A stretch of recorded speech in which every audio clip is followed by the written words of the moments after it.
चमचमीत खमंग रेसिपीसाठी रुचकर मेजवानीला सबस्क्राईब करा आणि बेल आयकॉनवर क्लिक करा.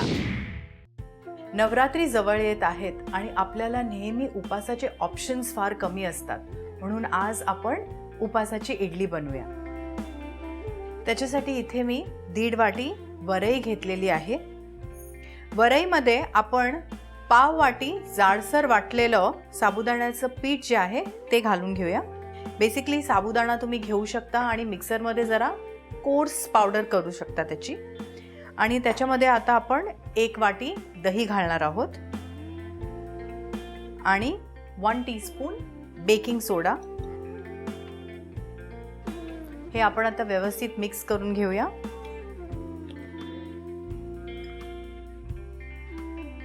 ह्या उपासाच्या इडलीसाठी जे दही वापरलेलं आहे ते फ्रीजमधनं डायरेक्ट काढून वापरलेलं नाही आहे. थोडा वेळ बाहेर ठेवून रूम टेम्परेचरवर आल्यावर वापरायला घेतलं आहे. आता ह्याच्यात आपण 1 कप पाणी घालूया.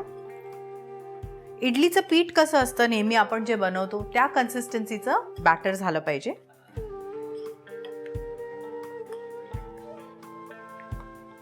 आता ह्याच्यात आपण चवीप्रमाणे मीठ घालूया. व्यवस्थित मिक्स करून आपण 15 मिनिटं हे बाजूला ठेवून देऊया.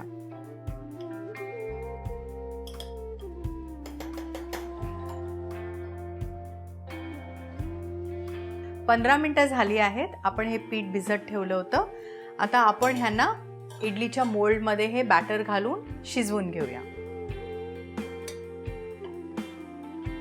आपण इडलीच्या मोल्डला थोडंसं तेल लावून घेऊया.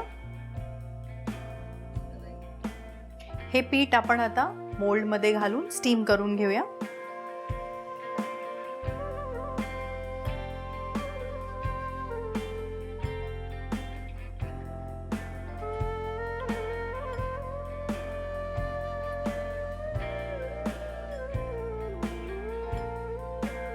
इडलीच्या भांड्यात मी साधारण 1 लिटर पाणी घालून उकळायला ठेवलेलं आहे.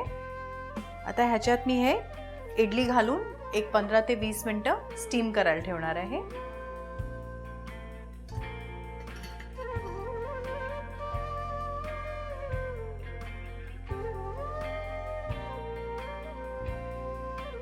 आपण ह्या इडल्या 15 ते 20 मिनिटं शिजवलेल्या आहेत आणि हे तयार आहेत. आपण हे इडलीच्या कुकरमधनं काढून 5 मिनिटं थंड करायला ठेवूया.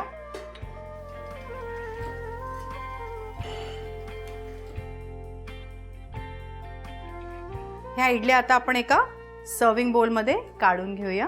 किती सहज निघतायत बघा. ह्या इडल्या छान सॉफ्ट झालेल्या आहेत. उपासाची इडली तयार आहे. ही तुम्ही उपासाच्या चटणी बरोबर सर्व करू शकता आणि ह्या नवरात्रीमध्ये तुम्ही ही रेसिपी नक्की ट्राय करा आणि मला कळवा.